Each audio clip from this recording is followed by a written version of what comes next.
Wait.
Humbly.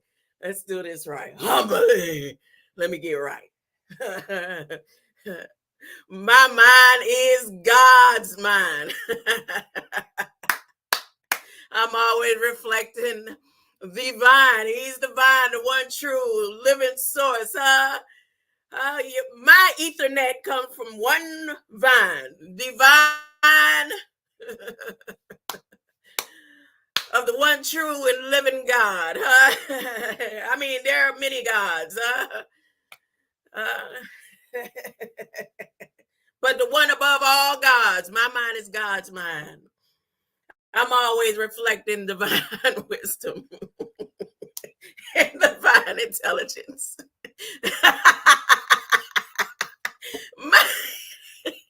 My brain symbolizes like a sounding cymbal. Those who have to use instruments, don't you know our body was the first instrument? Sounding cymbal. Every instrument that they made trying to replicate our symbols and frequencies that they were picking up. Sounding cymbal. My mind symbolizes the capacity to think wisely and spiritually. God's ideas unfold within. He's the real ID. When you have an idea, ID is in front of it. Now, whatever the EA is that comes behind it, that's a game. It's all in the game. God's ideas unfold within my mind in perfect sequence. I'm always poised, balanced, serene, and calm because I know God is going to always supply the perfect solution to every single one of my needs, not just some of my needs, every single one of them. And I ain't got to go out there and trick and do nothing to do it. It just comes to me. It's called magnetism. It's called magnetism. When you have true love and light, that's why the scriptures say God's seed, the ones who were written before the foundations of this plane, God's seed, the ones who was created before the foundations of this earth. I mean, there are those who like to claim the land, but God's seed ain't never begged bread. Never had to beg. Never. It's written. No, you don't have to believe it. I believe it. You know why I believe it? Because I'm a testimony to it. You can say amen to anything you're a witness to. You can say la. I say, God, it's time for you to keep your promise. God, you promise, Ooh, I can't wait. Greater light. Who that here with me. It's somebody here with me already, huh? Don't hide in the bushes. Make yourself known, huh? You don't have to hide. You don't have to hide. Huh? You don't have to hide. Hidden things, the hidden and secret. God can't manifest in secret hiding places. Mm-mm. Mm-mm. Okay. Not these days. No. These are days of transparency and revelations. You are written in Revelation. Do you know there's a story about you? If we are living in last days, if we are living in Revelations, and Revelations was prophetic, and John saw people and things and heard things come over the loudspeakers, he was time traveling, and he may have very well saw you when he saw people, when he saw and he heard things, and the angel showed him things, huh? All right, you don't have to believe me. It's written. It's written. Oh, today I came back to continue. I had to. I have to do some more Coconut Grove. Coconut Grove. I have generations. I, to be real, my daughter may not accept the light. I love her anyway. I love her. She may decide, you know what, I'm good. I don't mind because I know I'm native to the land, huh? It's in her blood. They native to the land too. Either way, if she makes a decision that I have grands within this bloodline, this flesh. I came through flesh. I'll leave them stories about the land that their grandma walked on. Huh? Take them back as far as I know with my own eyes and my own sight. My experiences. Huh? My YouTube is a live book. They got audio books and all that. This is a live autobiography. A live autobiography. All right, all right. That's enough of that. I was going to play a song and then I changed my mind. Yesterday I left off with Ambrista. Remember, I was supposed to go over Ambrista. I wanted to read this story, but then I said it wouldn't be right if I didn't tell a little bit of history about Ambrista. And then I said, you know what? I don't have to. I can tell y'all, go to Miami history. Type in, for those, especially those who have Facebook pages. I don't have Facebook anymore. Type in Esther Mae Ambrista or hashtag 305 Black History. And this same civil rights activist, small lady with a big mouth, Ambrista, arm, if we want to say it right, the Armbrist, had a lot to do with the history that I'm about to show too. Like how some of the Bahamian shotgun houses were saved. And them same shotgun houses had very little repairs when it came to storms. All the storms and hurricanes came through Miami. Those houses stood better than some of the houses that was built on the outskirts that were supposed to be upscale homes.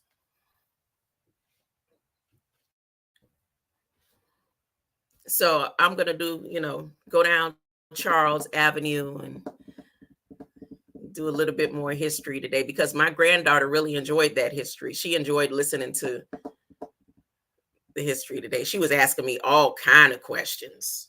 Oh, she was asking me all kind of questions today. Every time she got a chance. Now my grandson, he just getting paragraphs and sentences good. So he'll ask me something because she's asking and he's going, Grandma, I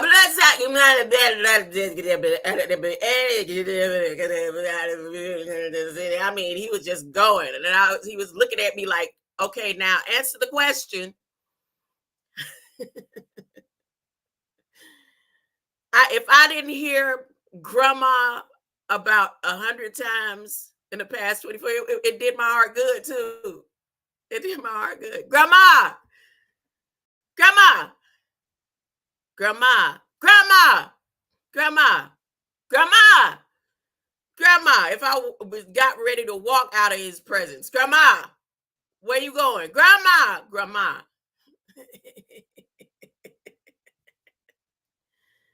So don't you ever think you can't stand alone.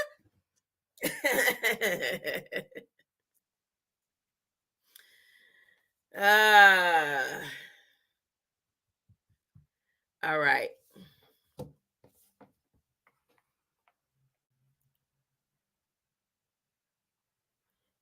You see my title, Coco. We could do history on Cocos. We could do history on Newt. We could do history on the Ba, the Ha, or the Ma, right? The Yans. That's it just in my title. Today I chose to do a little biblical research on the Grove. And guess what I found out? Guess what I found out about a grove as far as the Bible and how it is a distinct relationship between God and the Israelites, the true Israelites. Okay, all right. I'm just saying. Just listen to this. Listen to this. Listen. Shh, listen. Oh, I gotta put on my glasses. I gotta put on my glasses for the blur. I gotta put on my glasses. Listen. Here we go. Listen about the grove. I stopped at 3 scriptures. But this is what was told to me. Thank you for your kind words. In the Bible, the term groves is often associated with places of worship. Now, I was born on the Treasure Coast or at the Treasure Coast of Florida. I was born at the Treasure Coast. And the grove that surrounded my birth was a mango grove. Okay. And then through travels, being attached to the umbilical of my mother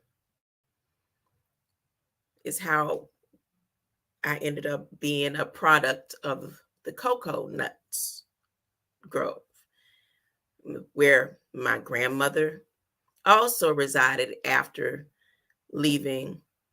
Just a little hop and a skip, because the furthest point of Miami and Bahamas is less than an hour and 30 minutes away if you were to walk. If you were to fly, it ain't even 20 minutes.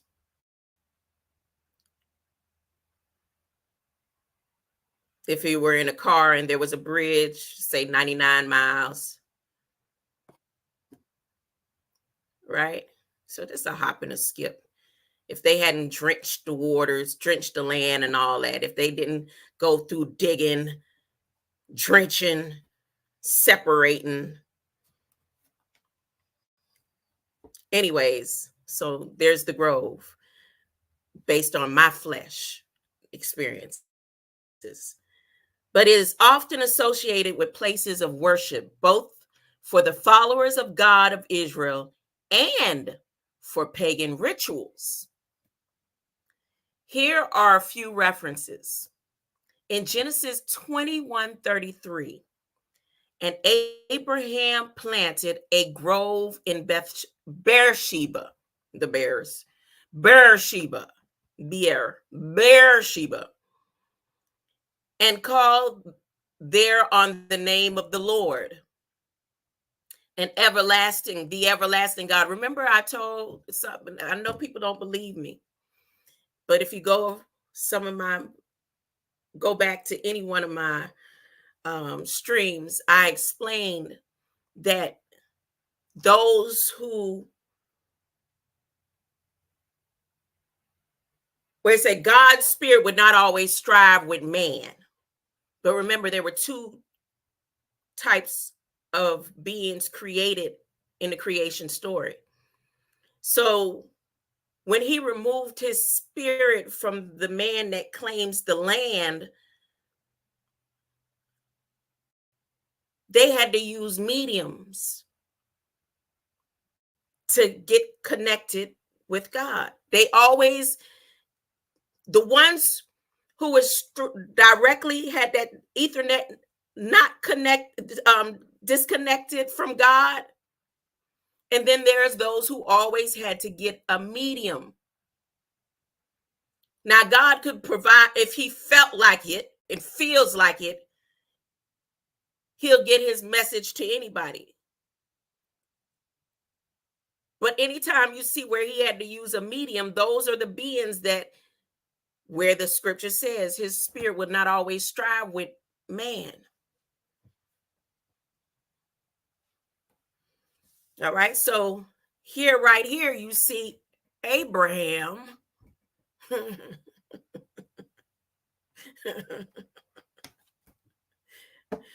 Abraham had to put a medium in Beersheba and call there on the name of the Lord, the everlasting God. See, remember I said, even Abraham, it was other gods. But when he realized there's one eternal God, the verse refers to Abraham planting a tamarisk tree, tamar, a tamare, or what? If it would be such a kawiki for me to take that word and just say tamare risk. But he planted a tamare risk tree.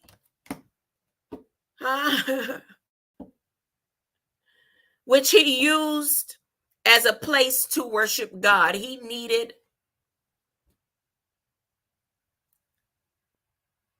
a medium. And the medium came through a grove. This is you don't have to believe me. The word tamare risk is there. The fact that he had to create a place to have a medium.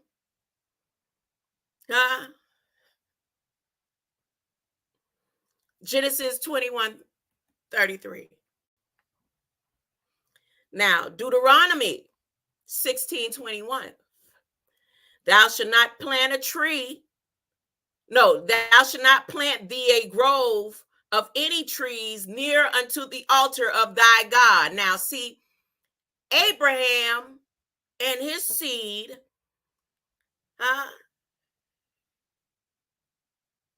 David, Solomon, they had to plant trees and groves as an altar. But the real lions of Judah that was against God's will. He say, nah, you don't plant, you better not even plant a tree near an altar, huh? Because we have a direct connection. Now I'm going to send somebody to give people the blueprint if they want to accept and get the direct connection, especially since Solomon messed it up.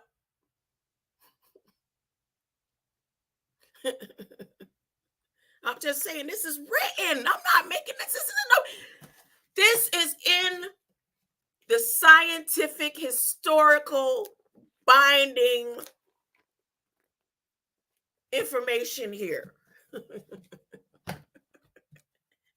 Let me read it again slowly. Should I slow it down? Deuteronomy 16:21. Don't believe me? Go open it up and check it out for yourself. Look. Thou should not plant a grove of any trees near unto the altar of the Lord thy God, which thou shalt make thee. This instruction was given to the Israelites to prevent them from engaging in idol worship, which was often conducted in groves or high places. But he told Abraham and a lot of other beings throughout the Bible, plant a tree here, and then I'll come and see you. You go stand in the garden, and then I'll come visit you in the garden. I'm just saying. But the ones who are the groves, you better not plant nothing, nowhere, no tree or grove near an altar, because you are the altar. I'm just saying. See, and when Jesus left that blueprint saying you have a direct connection, I'm going to give the blueprint. The blueprint is for anybody who wants it. But there are going to be those who are going to try to kill it, huh? There are going to be those that are going to create terms to put on an altar and call it anti-Semitism if you even try to get this blueprint, huh? I'm just saying. So there's the distinguishment between the two creation stories. That's just me coming with receipts and stuff. I told you, things don't seem right unless you have confirmation. And I explained what confirmation is. If you drive and some of us that know the land so good, you don't need no Google. You don't need nothing. You just drive and you get to where you going. But then there are those who ain't native to the land. They need a map. And they need Google maps and directions and GPSs and all, right? There ain't nothing wrong with that. But when the signs don't be right, that was just confirmation. Nope, you just took a wrong turn. You got off on the wrong exit. Ain't nothing wrong with confirmations, right? Now, 1 Kings 14:23. For they also built them high places and images and groves on every high hill and under every green tree. Who did that? That started Solomon's temple. Solomon's temple started that. He had his 72 demons. He said, you know what? Not only are we going to have flags, you going to build this, and then all 700 of my wives, all of their gods and demons and all that, we going to build something for them. And my 300 concubines, we going to build for them too. We going to build it on every hill, Colosseums and mausoleums,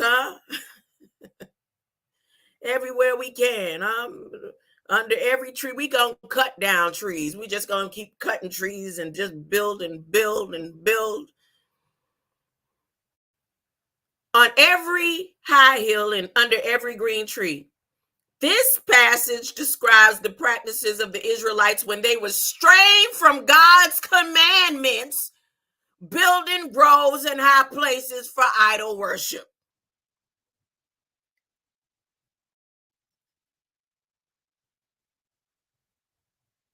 There's a specific instruction about all these man-made images that don't have nothing to do with your direct connect. The net connects. The term groves in these contexts is sometimes translated from Hebrew. Uh-oh, here we go. Who is the God that they worship out of a grove passed down through Solomon's temple? And I bet you whoever it was, you can find it somewhere in Egypt. Who? Who is them with they false religions and false gods coming out of Hebrew? Let's see. Asherah. Oh, goodness. Ashes to ashes, dust to dust, which can refer to a wooden similar image associated with the goddess Astarte, the deity worshipped in Canaanite religion. I told you it's two types of Canaans.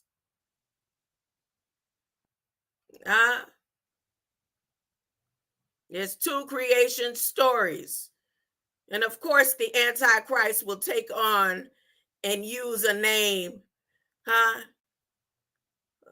Just okay, see when the Antichrist, what do? They will put on a false image, even saying that they Christ, to sway you over to not believe. They say when the Antichrist come, people are going to believe that he's the Christ that came. Isn't it? So that means he will have a whole image looking like a Christ to them.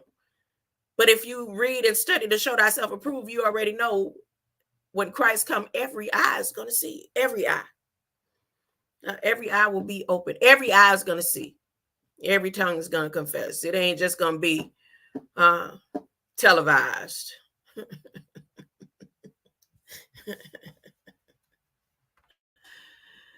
So the Bible often condemns the use of groves for idolatrous worship and encourages the worship of God without the use of idols and symbols.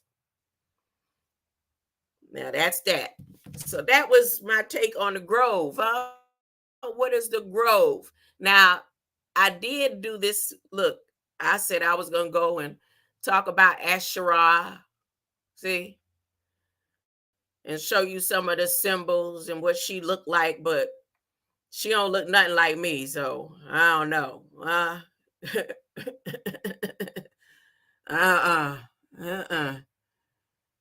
Look at that. Look at that. What is this? Do they try to create false stuff? Oh, Sophia. That's who she's supposed to be. She said, I'll be important if I write a story and make it a movie and go back and sue. Y'all will believe me before y'all believe somebody with no voice. Let's see. This is supposed to be Sophia. Let's turn it into a movie.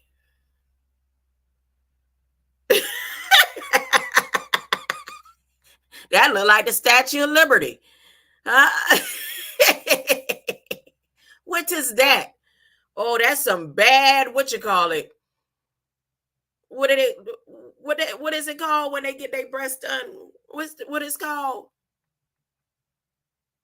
Not breast reduction. Whatever it's called, that don't look right there. That look like they got jacked up.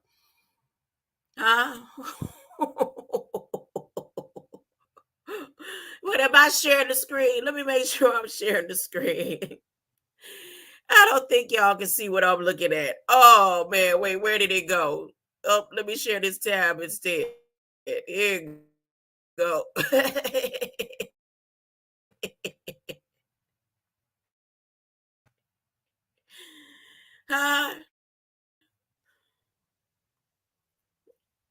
What is this?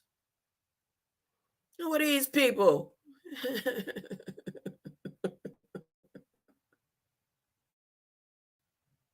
Look, you could tell this ain't even the animals.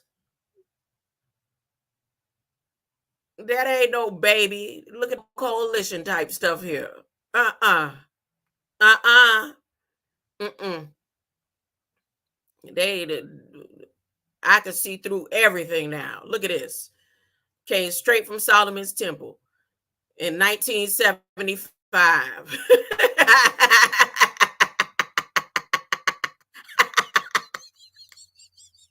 I'm just saying, you see the date right here? That ain't me being funny. Look, it say, look, God, they trying to have gods and gods. Look, and he say, whoever wrote this, look, it say uncovering the evidence instance in 1975. It looked like the word kundalini right here. Talking about 800 BC, them and they lies, huh? Uh,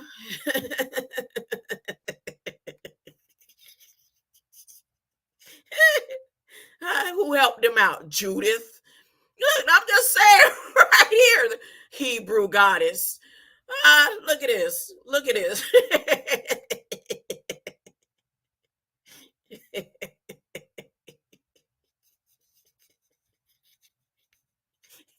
What's wrong with him? Oh, who is that? Let me go back. Let me see. Is there any other interesting uh views? You could tell. Look. No shape, no hips, messed up, augmented breast. Look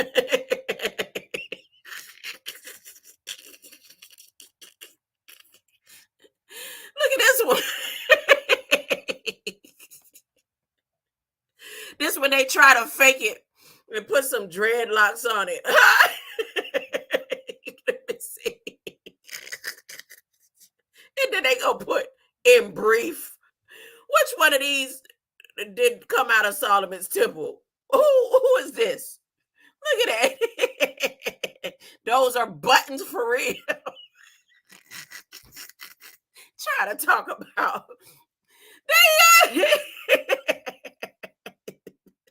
What is this? What is this? I'm telling you, this some Rainbow Coalition stuff, right? Look at it.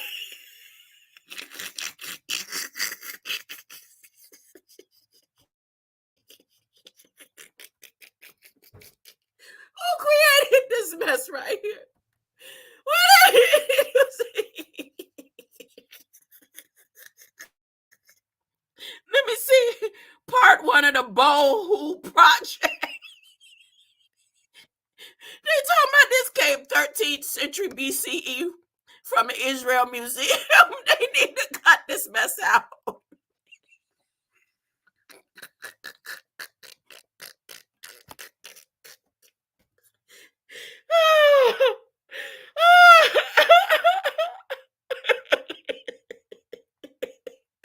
It's like that. Oh, what a poke. Oh, what a poke in there right there.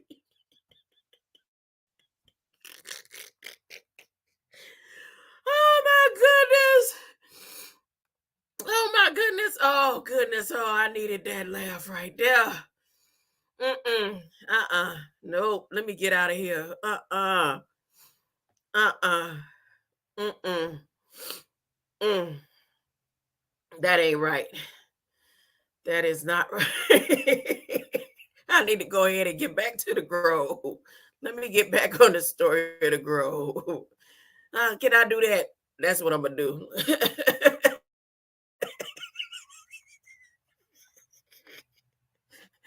Oh, they demons. Woo! Woo, woo, woo. All right. So earlier I was talking about Ann Bristol yesterday, right? You could go to the video from yesterday if you want to hear what I was saying about Ann Bristol. And I could do a historical tribute to her, but not just yet. Not just yet. I want to read this article out of the Miami Times. I want to read this article out of the Miami Times. Oh, come on now. And it's called There Goes the Neighborhood. There goes the neighborhood. I could sit here all day and make Coconut Grove look like, a good light. But there's in every place, like one of my elders used to say, as a matter of fact, he's my elder uncle-in-law. When he preached, he would say, no matter where you move, you take you with you. No matter where you travel, you take you with you. So if you're looking for change, but you haven't changed before you travel, wherever you travel to is going to be the same because it's you. If you run away from something and you go to run to another city or another state or another town or another side of the earth or the hollow earth or a high place or a low place, above sea level or below sea level, wherever you go, it's you. So let me go ahead and read this, and it's a long form. And it was written by, and this is in 1991 now, August 7th, 1991, by William Labby. William Labby, August 7th, 1991. I was just leaving Atlanta. Just received my CNA. Pregnant with my son. Just got back to Miami. And was already job hunting for after I have my son, putting in applications, trying to see where I could possibly work.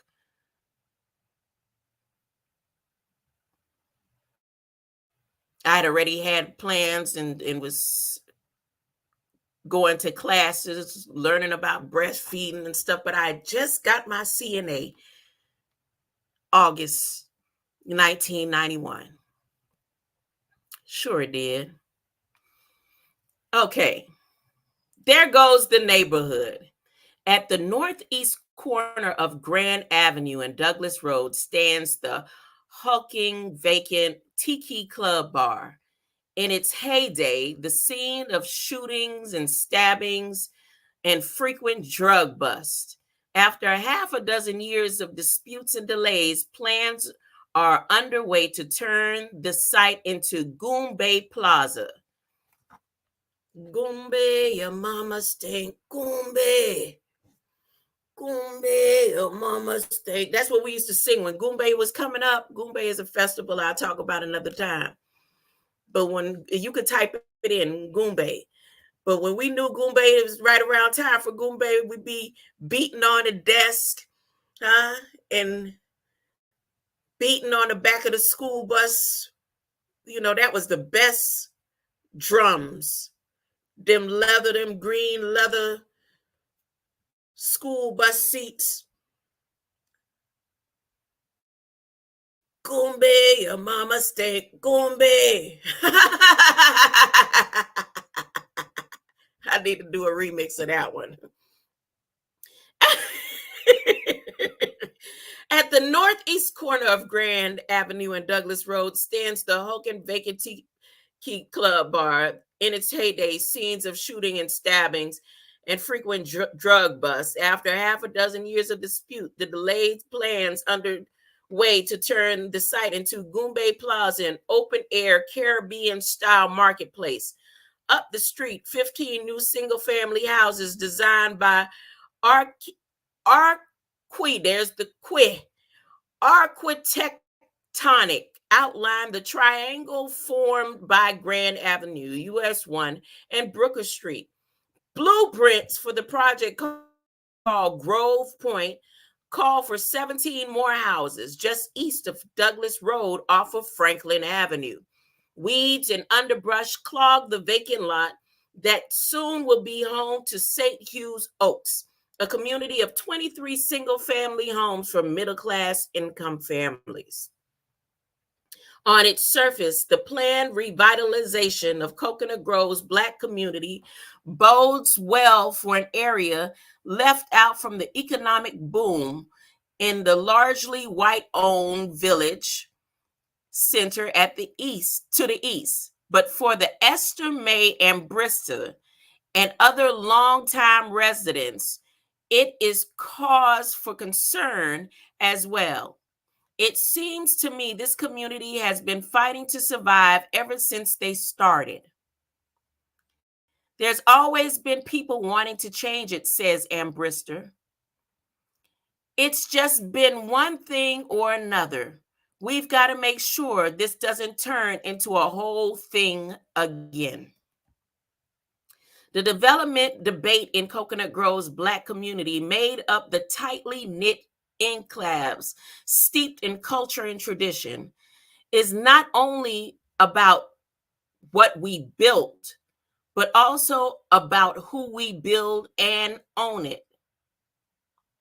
On one side of the Community Action Agency, the CAA, a county social service agency with 16 elected advisory boards made up of residents from the impoverished Dade neighborhoods, including Coconut Grove. On the other side is Local Development Corp, LDC, a nonprofit group supported with federal and state funds and private donations.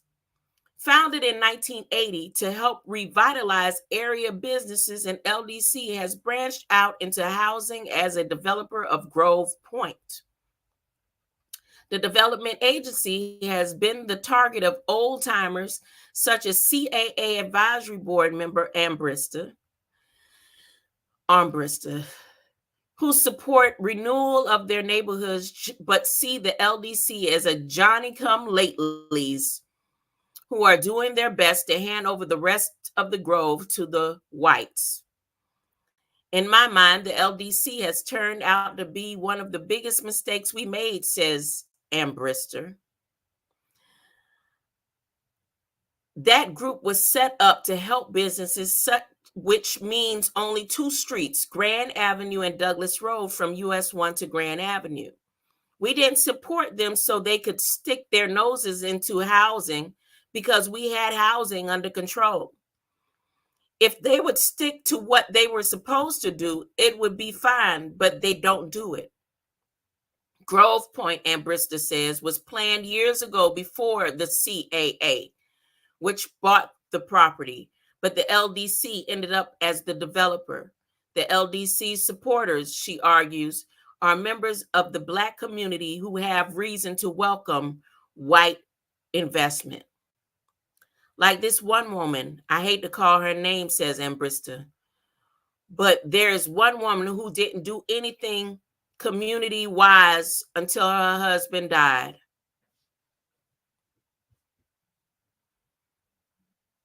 After he died, she is everything. She is the spokesman. She is this, that, and the other, but she's nothing to us. See, the whites, they have always gone around getting people who they think should do this and do that and do the other for them. What happens is that some of those so-called community people out there have been buying for the white man and giving the Black neighborhood the opinion that they, the Black people, own the property. Or they buy for speculation to sell out to white developers. This is one of those things. Ambrista moved from Plant City to Coconut Grove in 1936 and rented a room at the corner of Hibiscus Street and Franklin Avenue for $1.50 per week. Originally planning to save money to attend Bethune-Cookman College in Daytona Beach, she met her husband, Edmund B. Armbrister. Her name was Pot before she became Armbrister. The year she moved here, that year that she moved here when she married her husband, she never left. I developed too many attachments to this place. I wouldn't live nowhere else but here, she says. They couldn't even pay me to move off Charles Avenue. Understand what I just said.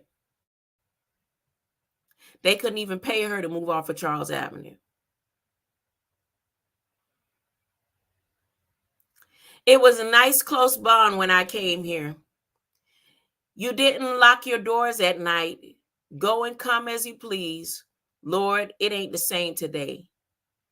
In 1947, Ambrista and her husband moved to an old house built out of driftwood and some old lumber on the former site of St. Paul AME Church, constructed in 1896. It had no running water and the toilet was on the porch. The couple lived in the 2 downstairs rooms and rented out 4 rooms upstairs. In 1975, she moved into a newly built 3-bedroom house on the same lot. Since surviving in Coconut Grove, Ambrista has been the watchdog for Black residents, aiming to a sharp tongue and a blunt word at anyone and anything she perceives as harmful to her community.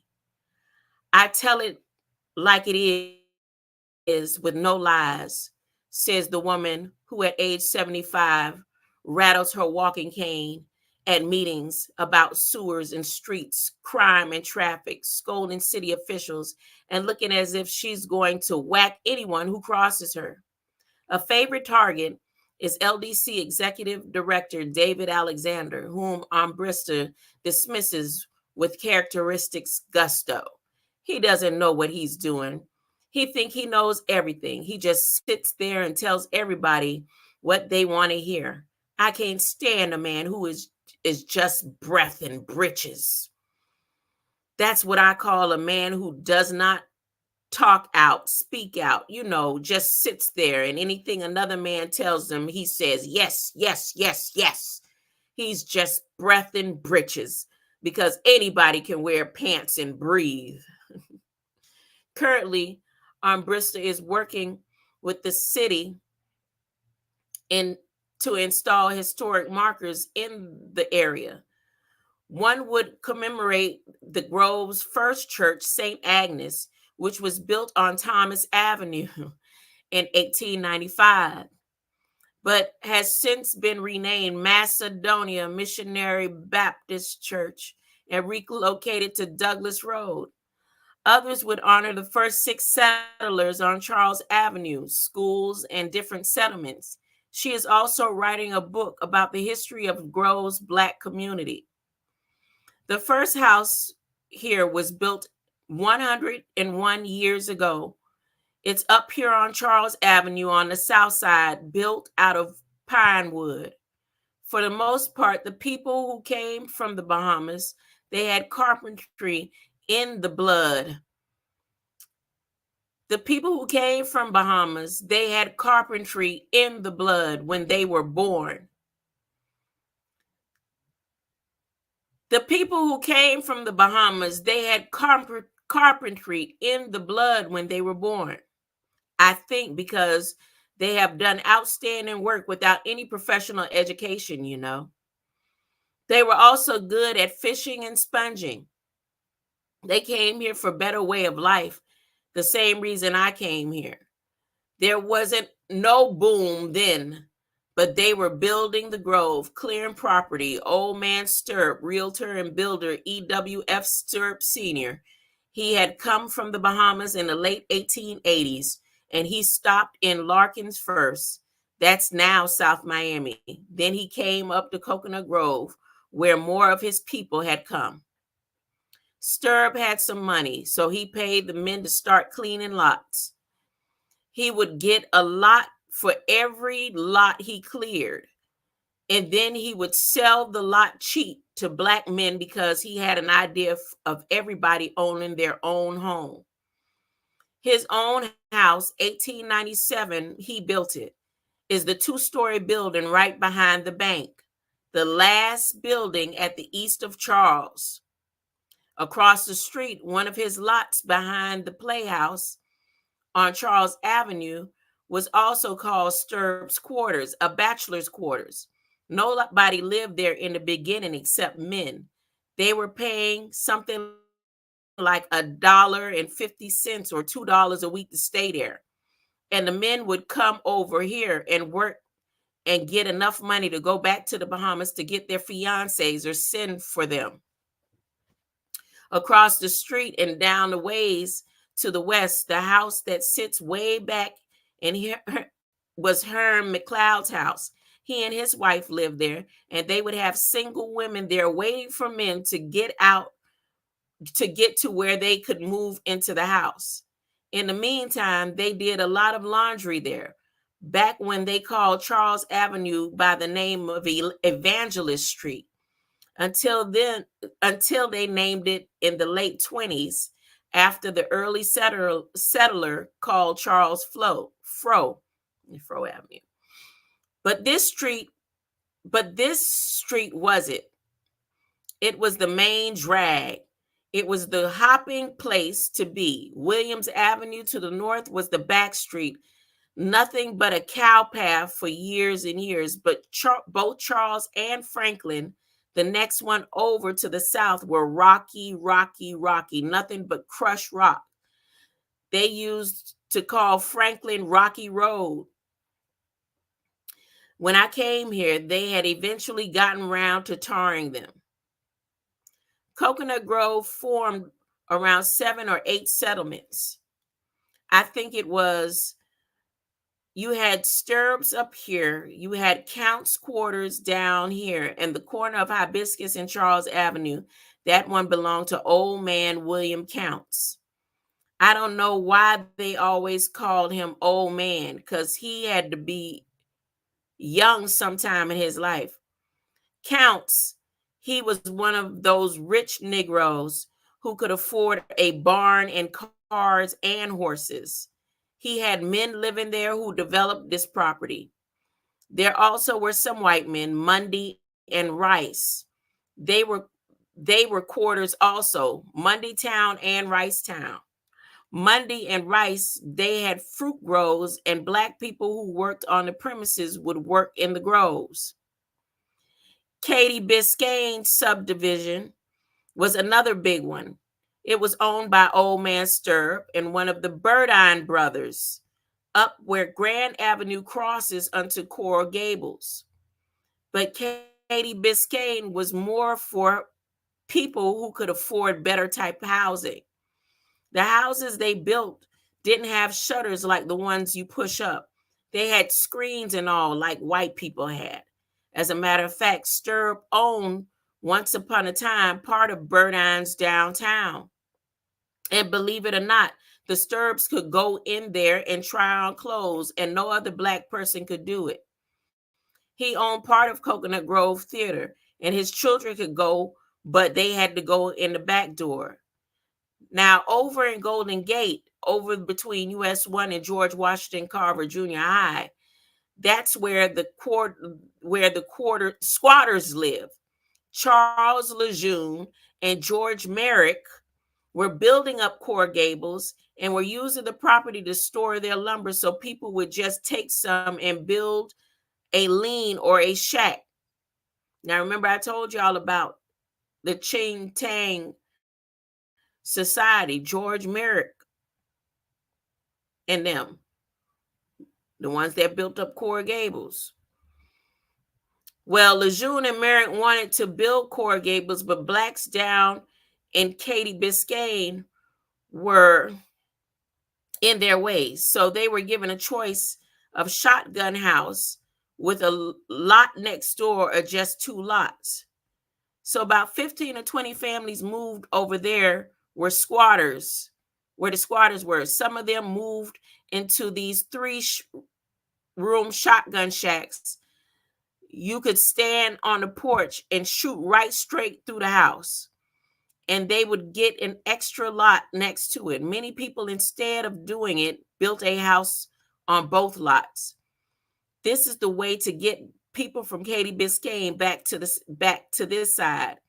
Coral Gables was developing so fast that it was nothing but white people. They didn't want blacks there. On the other side of Golden Gate, the North Grand Avenue, the area developed with Mundy and Rice and Merrick selling off property. On the other side of the railroad tracks across US 1, that's where the railroad workers lived. Everyone seemed to want to work on railroads because they were paying so much money. You can't tell it no more, but the strange thing is, for the most part, people from Georgia and other places lived on the west side of Douglas, and the Hamians lived on the east side. There was also a house on Douglas Road, the Blue Chip, where everybody from Georgia would come and get a room. There was another place called Black Bottom at Percival and Short. Nobody lived there except people who were dead stuck for housing, who couldn't get no other place to live. There, these were people low on the totem pole. All these settlements took some time to merge. One time, one was Sweetingtown, started down by John Sweeting on 27th Street and Douglas Road, which back then was called Station Road because it went right by the railroad tracks. Another settlement for Black people was Fort Lonesome out there on Tamiami Trail. At the time, it was considered part of the Grove.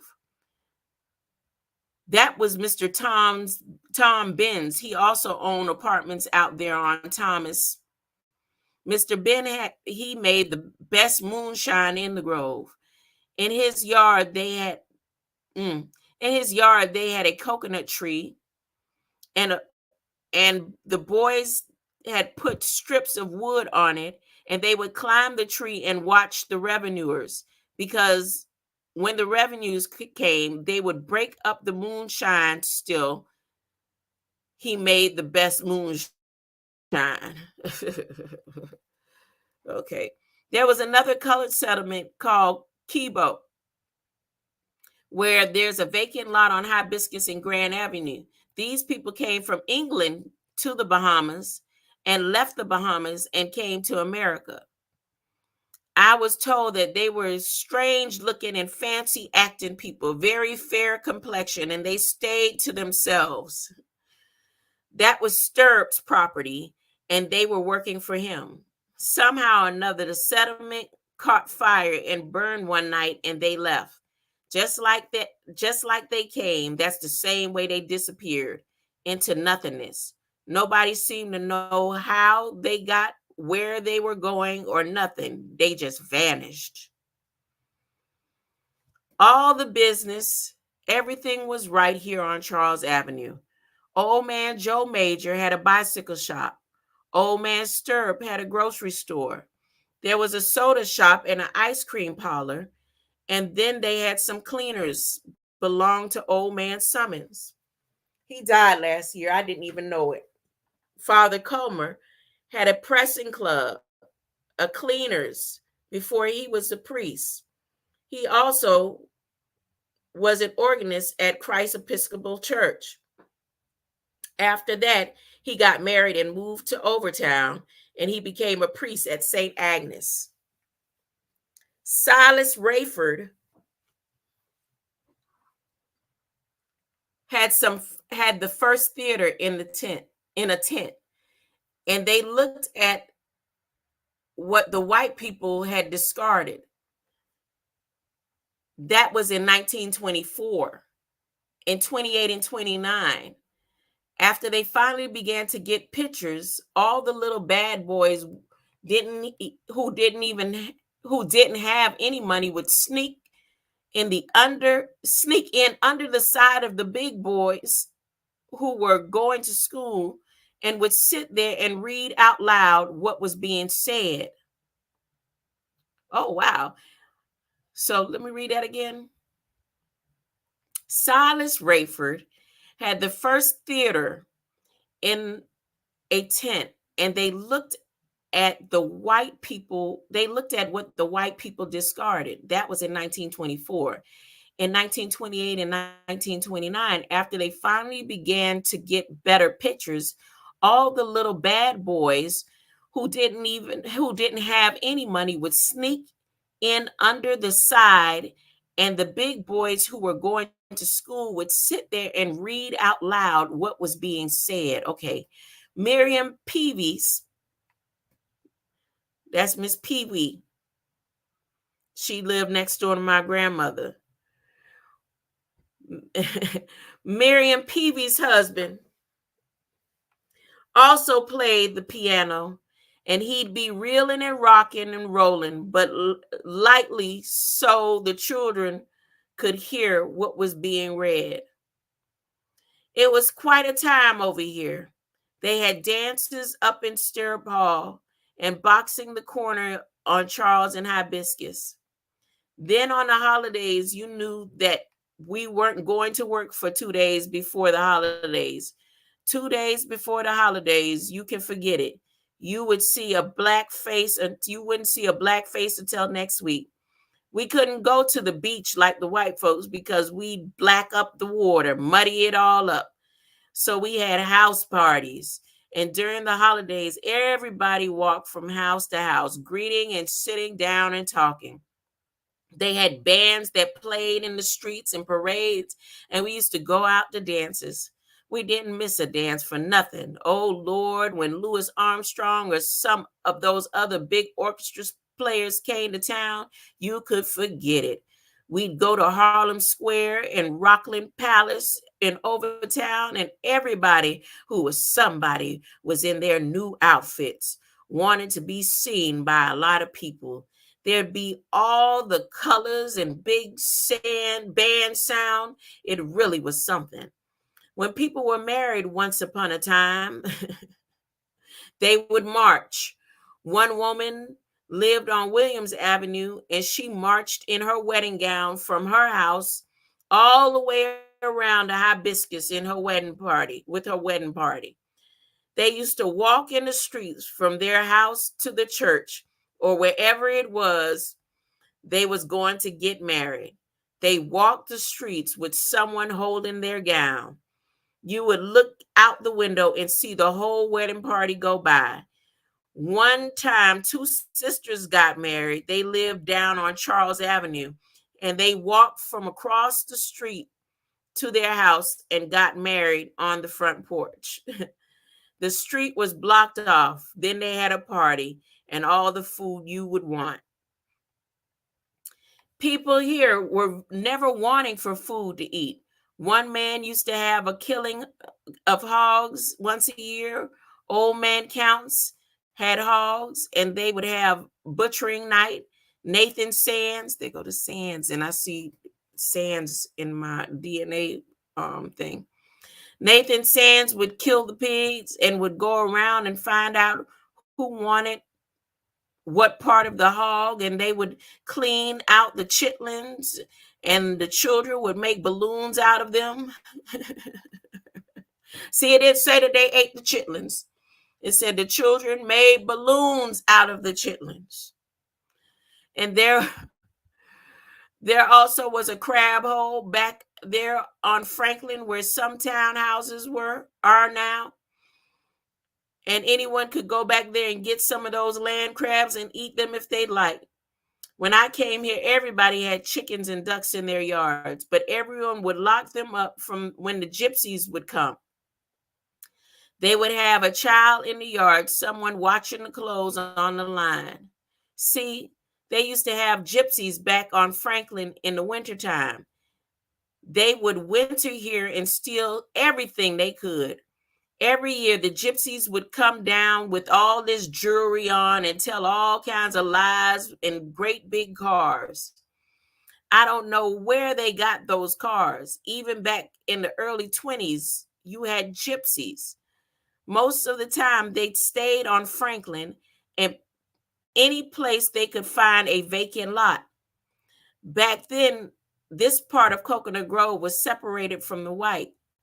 There was actually a wall all the way down from Douglas West where the water plant is.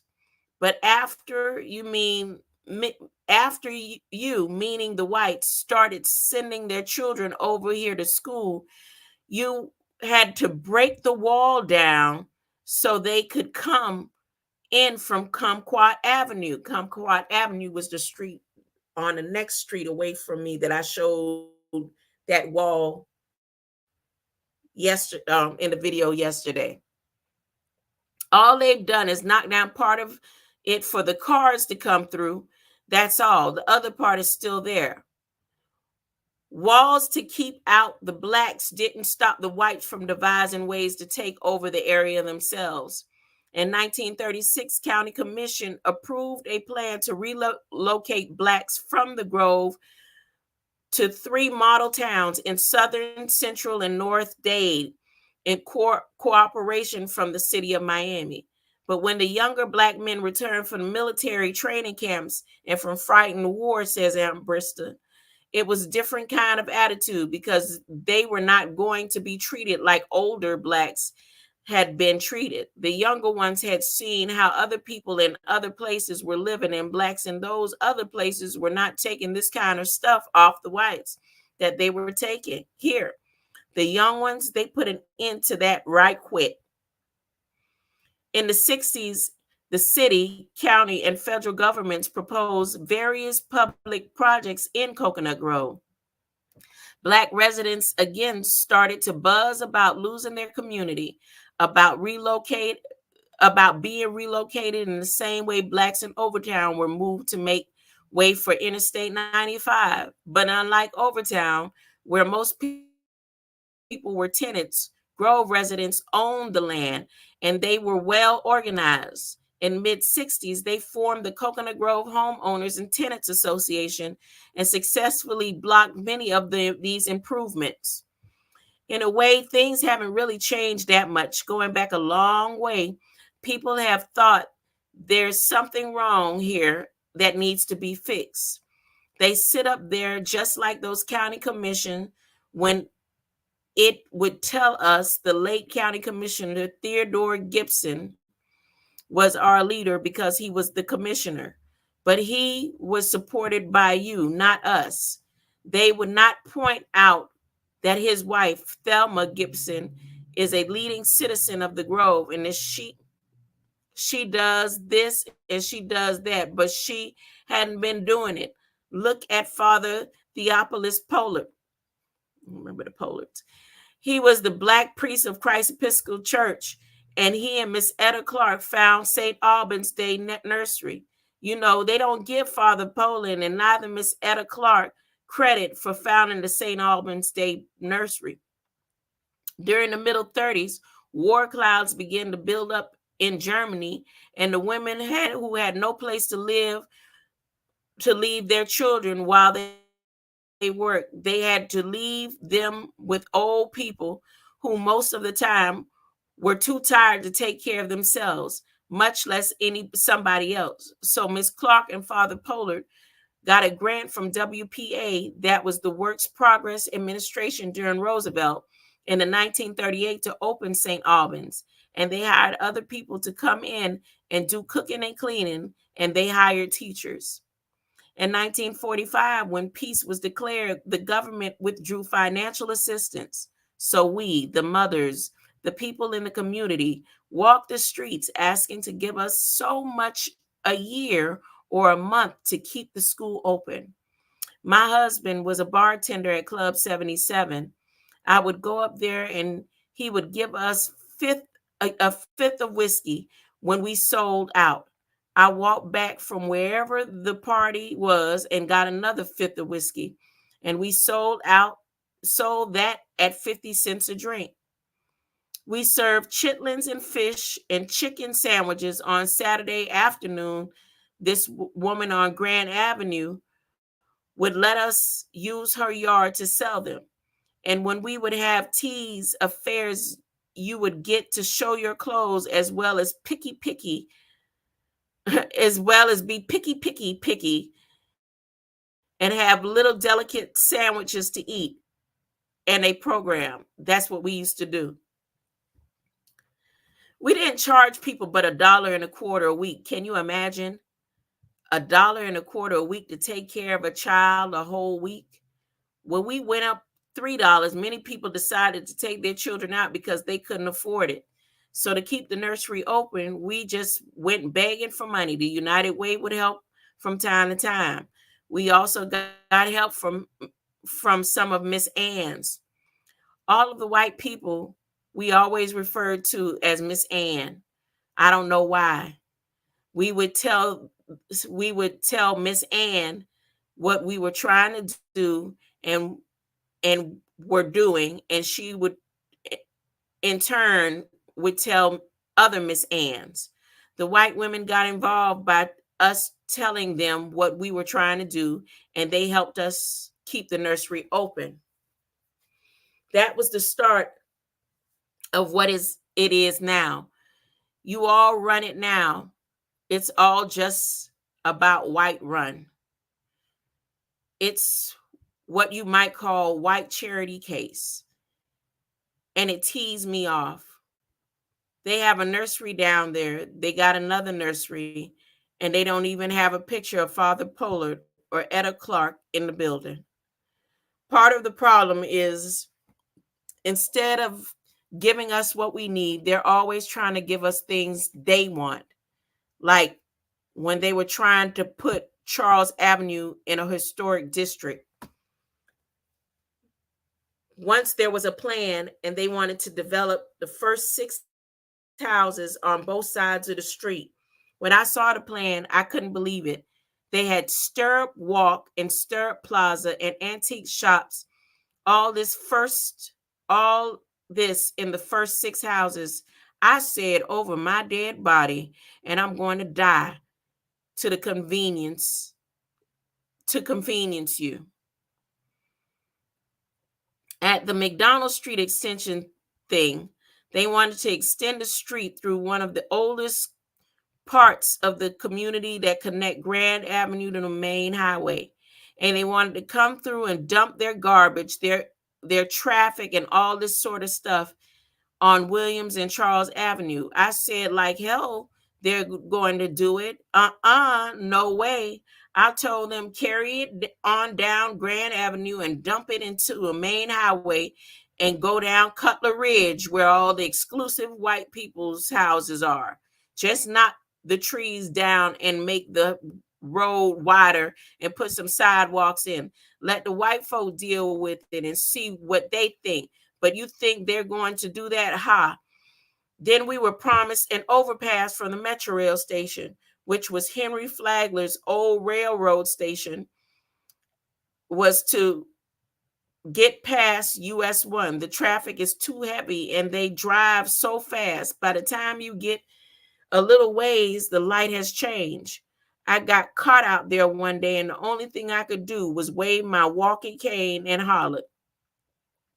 Further down are great big apartments where we have between 350 and 400 people living, and they have children who have to fight the traffic to get over to the other side of the road. She's talking about the Dixie and the Palms. They knock those down. It seems like they're saying you have to accept what we give you or don't accept it at all. I've tried to get them to put a 4-way light down here on Charles and Hibiscus, so they finally came up with a 4-way stop sign. When I asked them for a light, I was told that you have to see how many people are killed at a spot before you could give them a light. Instead of these things, I'm reading this, but if anybody, it's hard for me to even say what I'm gonna say, so let me just be quiet. Instead of these things, we get 24-hour grocery stores from the LDC, who is going to be up 24 hours. Coconut Grove is just not that large. Part of the problem is that some people are not as active as they should be, and there's a lot of people who are just waiting for money in their hands. That's more important than anything else to them. The Sturbs are not doing anything. They're just sitting. They aren't doing what you expect somebody in their stature to be doing. They should be more active. The one sister who is active, Lillian Mason, died about 9 years ago. And after she died, that just killed the Sturbs off. And those people in Golden Gate, for the most part, they didn't even take an active part in getting Golden Gate settled. They called themselves the Lola B. Walker Homeowners Association, but we couldn't get any of those people to come to the meetings while Lola Walker was alive. Lola tried to get them to come and they wouldn't come. We had only 2 representatives from Golden Gate. Then, after Lola died, everybody wanted to do this and do that and use her name.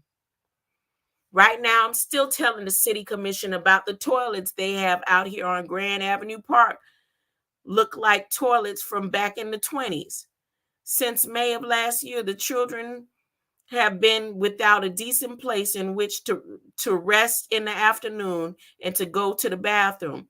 They have to use they had some old stink toilets, those portable things. In May of 1990, they put portables out there and kept them 9 or 10 months. That job was supposed to take between 60 to 90 days. They might have fixed the toilets, but they are still working on the building. So as far as I'm concerned, it's still Tobacco Road.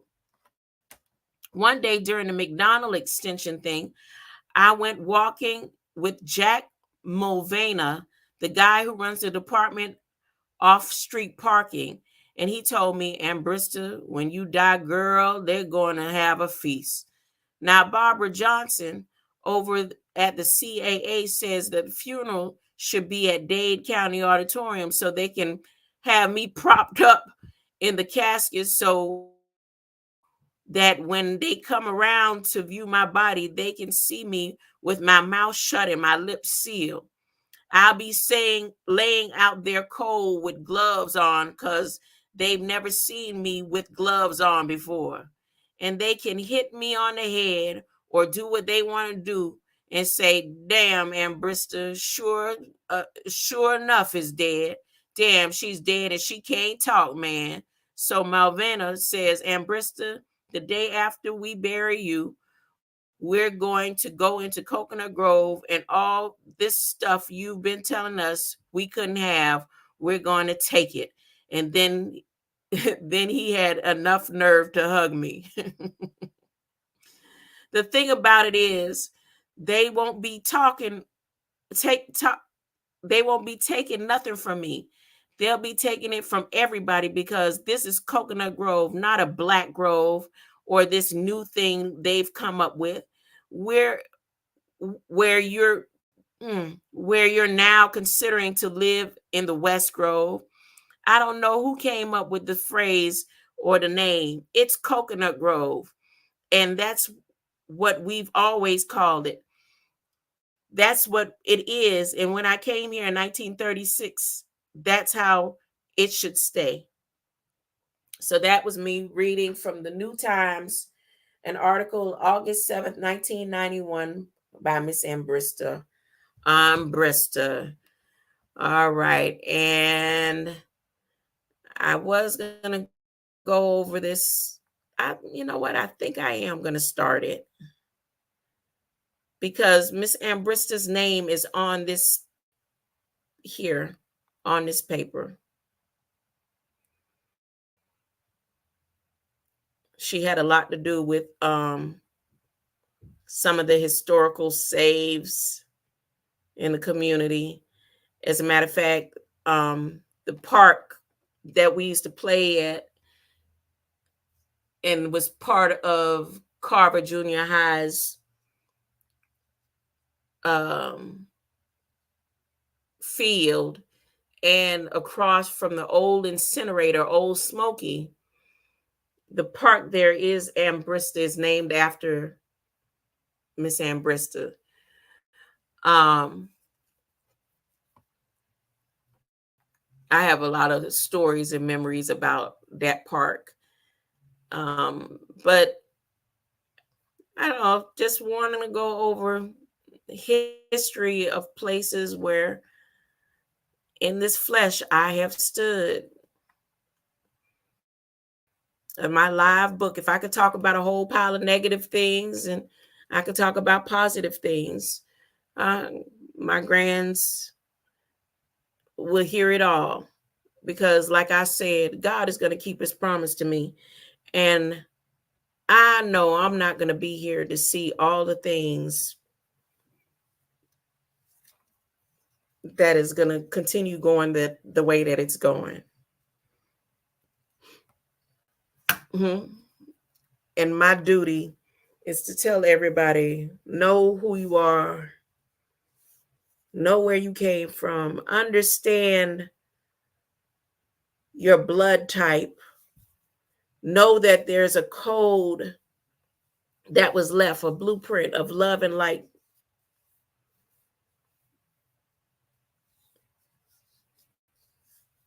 And that blueprint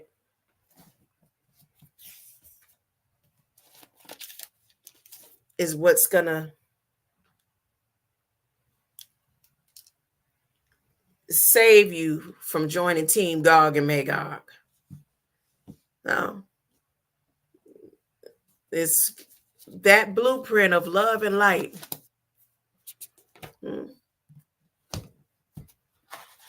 See, I was born to do this before the creation of man-made things. Not just like Miss Ambrista said. She said, I don't know, the Bahamians was born with carpentry in their blood. How she said a statement like that? Out of everything that I read, that right there stuck out to me. And if I could tell you how close Miss Ambrista was to where my grandmother, and for the years, how long I walked that street.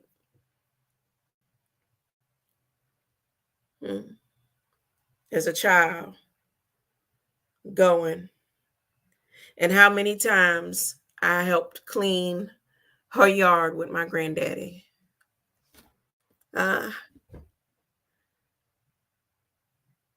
My grandfather had the Sturbs yard account. My grandfather had almost anybody with money with his bike and his buggy. And guess who helped him on some weekends?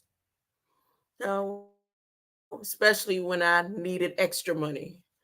When we would spend the weekend at our grandma's before going to church. I helped my grandfather clean a lot of yards, y'all.